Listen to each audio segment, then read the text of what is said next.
Hey folks! So I'm standing in front of the raspberry patch, and right behind it is my new potato patch. I went out to get some more seaweed this morning, but there wasn't much there. I was, like hoping to get like a big old fresh load and just throw it all from the road here onto the potato patch.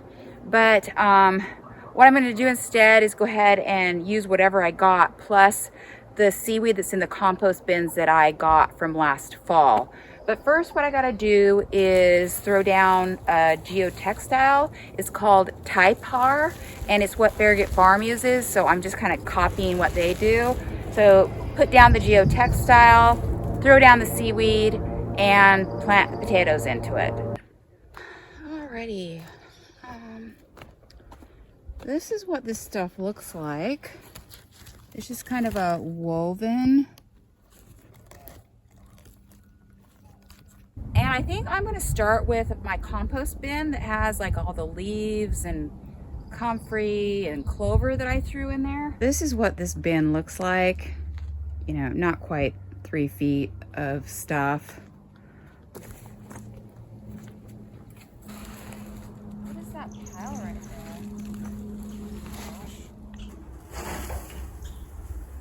It's lumpy out there. And I think I'm going to go ahead and start pulling some seaweed and throw this on the top and kind of work the whole layers as I go. And I ended up putting some bin boards down so I could move the wheelbarrow more easily. Alrighty, so I got 3 windrows and seaweed is all empty out of the truck. I'm cutting all this row of lettuce with the baby chard in between because this whole thing of Orach is doing really good here.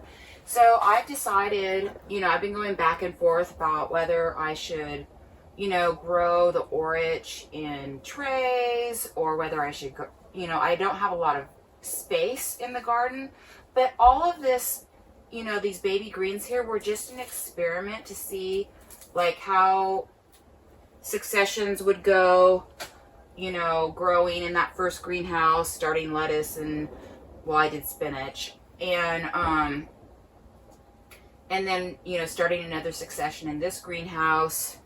But I've got, on this other side, I've got lettuce and baby chard that I already planted. So I can kind of watch those and see how they do, and I don't really need these. So what I'm going to do is I'm just cutting all of this off for us to eat, and then I'm going to pull all these plants out and I'm going to plant Orach. I've also got to figure out my seeder because the seeded beds of carrots and beets and spinach and baby chard are just like, they did not seed well. But yeah, I need to cut this Orach again. It's so beautiful. It is so beautiful in the salad mix with that kind of purple, red Salanova lettuce. Alrighty, so I got a nice little bag of lettuce and baby chard. Went ahead and grabbed the Orach and got some radishes here. So I'm gonna go ahead and plant 2 rows of Orach in here, I've decided. And I've been harvesting for the last couple weeks from this radish patch, and once this is clear, I'm gonna go ahead and put a couple of rows of Orach in there. And I think this back row where I have the lettuces and baby chard, I think I'm gonna go do the same thing I did today and just clear that out, plant a couple of rows of Orach. So just taking a look in this other greenhouse here, so you have this green wave mustard. Even when it was baby sized, I don't like it. I don't like it fresh. I don't like it cooked. It's just not very good. It's beautiful though, and it grows great. But as you can see, these lettuces are doing amazing, and I have already cut them twice and they are ready to cut again. They're doing amazing. But as you can see, all of my spinaches, including my palco spinaches over here, everything is bolting to seed. And so spinach schminach. I'm planting chard. Look, here's a volunteer chard that's doing just fine.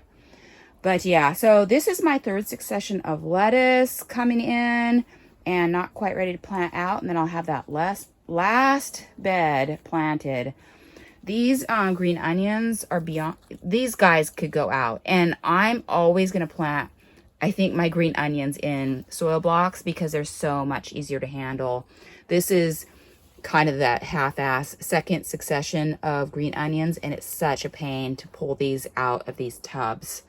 So these are the leftover lettuces that I had, and the extra kale that I thought I might need. I'm not sure what I'm going to do with these beautiful things. And some extras here from way back, extra kales. But this is the mustard that I like the flavor of this mustard, but look how quickly it goes to seed. So that's not going to work. So I got to try something different. Italian kale and leftover spinach here all along the back, the north end here. But my basil has been growing hardly at all.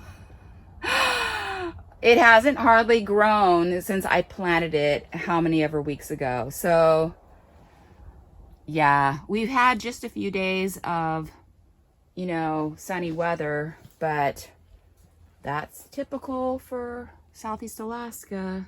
So for the rest of the day, I am going to work on my potato patch. Alrighty, so I stopped pulling from the leaf bin once I got down here, and it almost started looking a little bit like compost. And since I don't have any fresh seaweed, I am digging into this pile of kind of rotted composted seaweed. And I started digging into this next bin, and then I started digging into this next bin. We just started getting a little rain. I raked out the patch out there, and now I'm gonna have to try and figure out how am I gonna fit these potatoes in there? All right, so this is kind of how I'm gonna do this. I pulled the Satina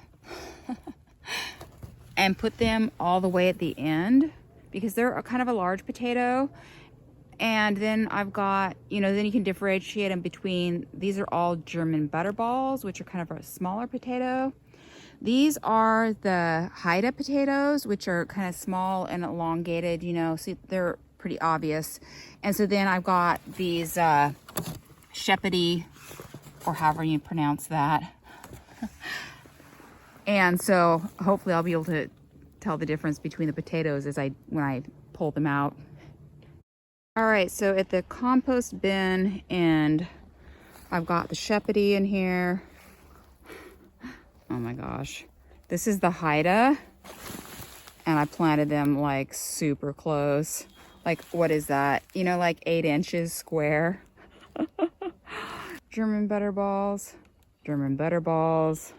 On the edge, I've got 10 of the Satina, and then the rest of these are German Butterballs. Now I'm gonna smash them in. Those are gonna be some seriously confused potatoes. Oakley dokley, folks. So this is my half bed of spinach, half bed of baby chard in the back, and I'm gonna go ahead and cut the spinach and then yank it out and then hand seed baby chard. This spinach is gonna bolt anyway, and I need more baby chard for my salad mixes. Okay, so I'm gonna be generous to myself and say that it only took me a half hour to seed this 20-foot bed. And I'm gonna go ahead and cover it with Agribon row cover because there are some robins around that might wanna peck in here, and I'm feeling pretty jolly about that. We're gonna go over to this very first bed at the edge here, and I've got some green onions that could go out. We're supposed to get rain this evening, and then it's supposed to kind of just rain, and then we're supposed to get like a lot of rain forecast. They're saying like 2 inches in a few days. So I want to get my outside stuff done. I go in here with a knife to kind of chop in between. So you can see these are all in nice little soil blocks, which are going to be kind of a pain to get out because I've got all this beautiful kale that I planted as extras because I thought I wasn't going to have enough kale. And I'm not sure what I'm going to do with that because they're so beautiful, but I don't really have a good place. I don't have a place for them. Anyway, but yeah, these soil blocks are just so much nicer to deal with. So I got everything planted here. I wanted about, 40 green onion sets per planting. This second patch, only one of the tubs actually germinated and made it because I used old seed. So I only have 16 in the second planting. If I was smart, and maybe I am, I would plant a row of radishes between the green onions and leeks. Yeah, so it'll be about 20 feet because I couldn't get all the way into the row because of the big front tire. Alrighty folks, so that's my big off-road planting of radishes between onions, leeks, and the parsley, all the way up to the garlic. Oakley dokley, so I'm done over in that far row with my crazy madness. I should be in the greenhouses seeding Orach and other things that I need to do in there, but guess what I'm gonna do?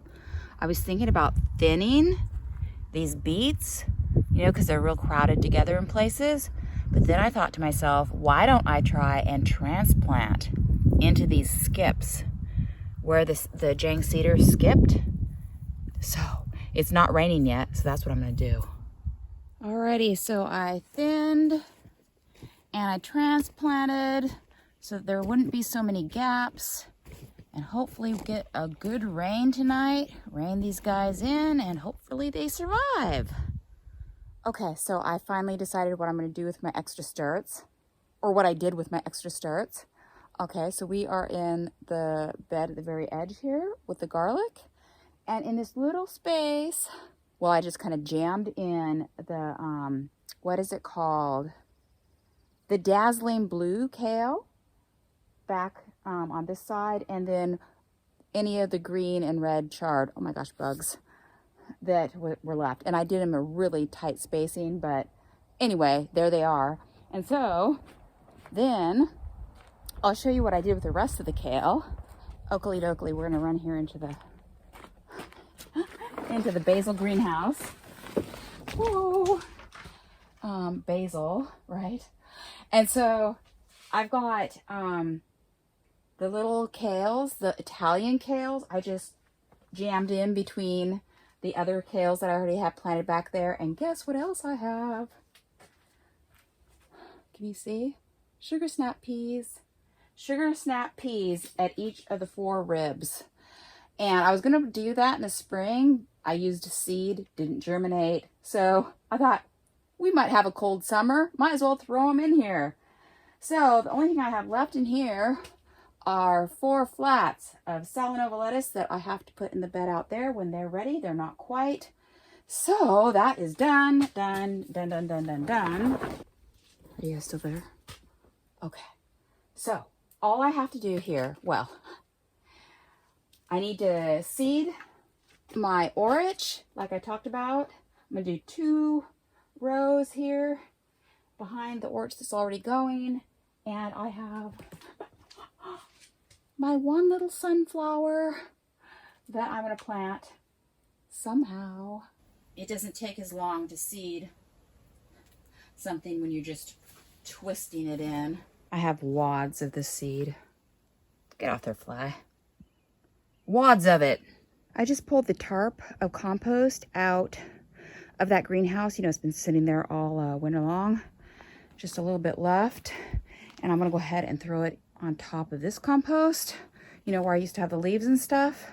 And I'll just deal with it all later.